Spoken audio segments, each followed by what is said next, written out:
Item ಯಾವುದೇ ಇರಲಿ try ಮಾಡಿ ಆಚಿ ಚಿಕನ್ ಮಸಾಲಾ. ಸರ್ಕಾರದ ಆದೇಶ ಇದ್ರೂ ಕೂಡ ಇನ್ನೂ ರಸ್ತೆ ಕಾಮಗಾರಿ ಆರಂಭ ಆಗಿಲ್ಲ. ಪೀಣ್ಯ ಮಾಗಡಿ ರಸ್ತೆ ಕಾಮಗಾರಿ ಸ್ಥಗಿತಗೊಂಡಿರೋದಕ್ಕೆ ಜನಾಕ್ರೋಶ ವ್ಯಕ್ತವಾಗ್ತಾ ಇದೆ.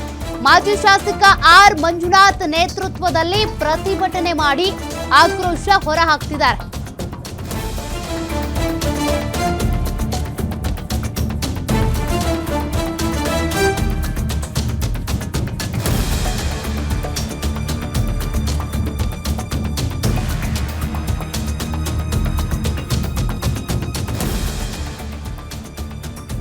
₹80 ಲಕ್ಷ ರಸ್ತೆ ಕಾಮಗಾರಿ ವಿಳಂಬ ಹಿನ್ನೆಲೆ ಆಕ್ರೋಶ ವ್ಯಕ್ತವಾಗ್ತಾ ಇದೆ. ಕಾಮಗಾರಿ ಅಲ್ಲೆಯೇ ಸ್ಥಗಿತ ಆಗ್ಬಿಟ್ಟಿದೆ ಅಂತ. ಕಾಮಗಾರಿ ಸ್ಥಳದಲ್ಲಿ ಗುತ್ತಿಗೆದಾರರ ವಿರುದ್ಧ ನಿರ್ಲಕ್ಷ್ಯದ ಆರೋಪ ಕೂಡ ಇದೆ. ಶಾಸಕ ಎಸ್ ಮುನಿರಾಜು ನಿರ್ಲಕ್ಷ್ಯದಿಂದ ಅಭಿವೃದ್ಧಿಗೆ ಬ್ರೇಕ್ ಬಿದ್ದಿದೆ ಅನ್ನೋ ಆರೋಪ. ರಸ್ತೆ ಕಾಮಗಾರಿ ವಿಳಂಬಕ್ಕೆ ಹೊಣೆ ಯಾರು ಅಂತ ಪ್ರಶ್ನೆ ಮಾಡ್ತಿದ್ದಾರೆ. ಕಾಮಗಾರಿ ಶುರುವಾಗುವವರೆಗೆ ಸ್ಥಳದಿಂದ ನಾವು ಹೋಗಲ್ಲ ಅಂತೇಳಿ ಪಟ್ಟು ಹಿಡಿದಿದ್ದಾರೆ.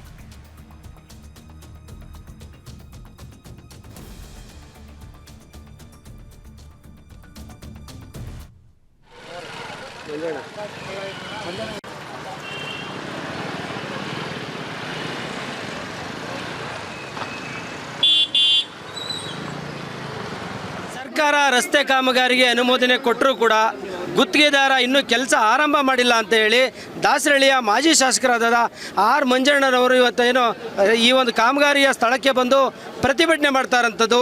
ಅವ್ರ ನೇತೃತ್ವದಲ್ಲಿ ಸಾಕಷ್ಟು ದೊಡ್ಡ ಮಟ್ಟಕ್ಕೆ ಪ್ರತಿಭಟನೆ ನಡೀತೈತೆ. ಹಾಗಾಗಿ ಮಂಜಣ್ಣವರು ನೇರವಾಗಿ ನಮ್ಮ ಜೊತೆಲಿದ್ದಾರೆ, ಅವ್ರನ್ನ ಕೇಳೋಣ. ಸರ್, ಸರ್ಕಾರದಿಂದ ಅಧಿಕೃತವಾಗಿ ಗುತ್ತಿಗೆಗೆ ಅನುಮೋದನೆ ಕೊಟ್ಟಿದ್ದಾರೆ, ಆದರೂ ಕೂಡ ಗುತ್ತಿಗೆದಾರ ಕೆಲಸ ಹಿಡಿದಿಲ್ಲ, ಏನು ಹೇಳ್ತೀರಾ ಸರ್?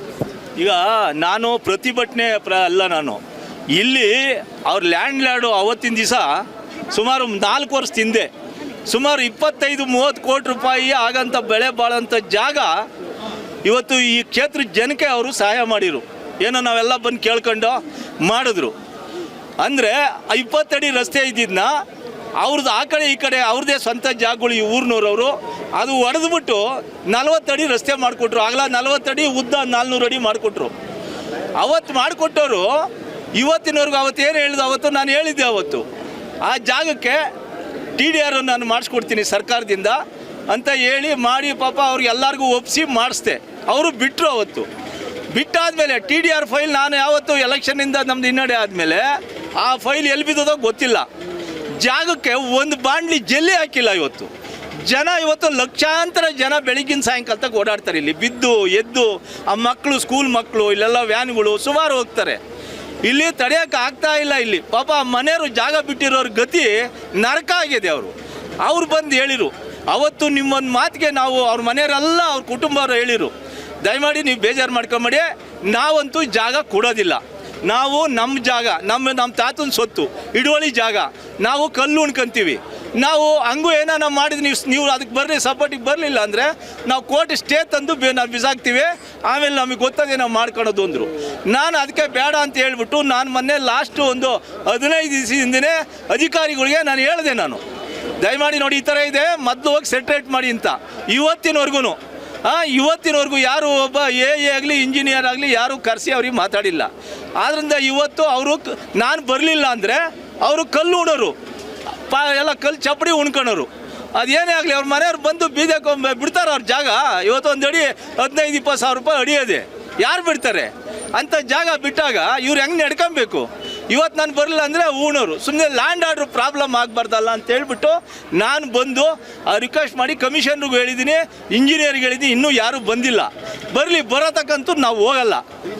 ನೋಡಿದ್ರಲ್ಲ, ನಾನು ಸಾಕಷ್ಟು ನಾನು ಶಾಸಕನಾಗಿದ್ದಾಗ ಭೂಮಾಲೀಕರನ್ನ ಕನ್ವಿನ್ಸ್ ಮಾಡಿ ಜಾಗ ಬಿಡಿಸಿದ್ದೆ. ಈಗ ಸರ್ಕಾರದಿಂದ ವರ್ಕ್ ಆರ್ಡ್ರು ಇದ್ದರೂ ಕೂಡ ಕೆಲಸ ಹಿಡ್ದಿಲ್ಲ ಅಂತ ಹೇಳಿ ಮಾಜಿ ಶಾಸಕರಾದಂಥ ಮಂಜಣ್ಣವರು ಆರೋಪ ಮಾಡ್ತಾರಂಥದ್ದು. ನೀವು ನೋಡ್ಬೋದು ಈ ಒಂದು ಜಾಗನ, ಇದೇ ಒಂದು ಜಾಗದಲ್ಲಿ ನೋಡಿ ದಿನನಿತ್ಯ ವಾಹನ ಸವಾರರು ನರಕ ಯಾತನೆ ಅನುಭವಿಸ್ತಾರೆ ಅಂತಲೇ ಹೇಳ್ಬೋದು. ನೀವು ನೋಡ್ಬೋದು ದೃಶ್ಯಗಳಲ್ಲಿ ನೋಡಿ, ಆ ಗಾಡಿಗಳನ್ನ ನೋಡಿದ್ರೆ ಆಕ್ಸೆಲ್ ಬ್ಲೇಡ್ಗಳು ಇರ್ಬೋದು, ಆ ಗಾಡಿಗಳು ನೋಡಿ ಯಾವ ರೀತಿ ಡ್ಯಾನ್ಸ್ ಆಡ್ಕೊಂಡು ಹೋಗೋ ಒಂದು ಮಟ್ಟಕ್ಕೆ ಗಾಡಿಗಳು ಓಡಾಡ್ತವೆ.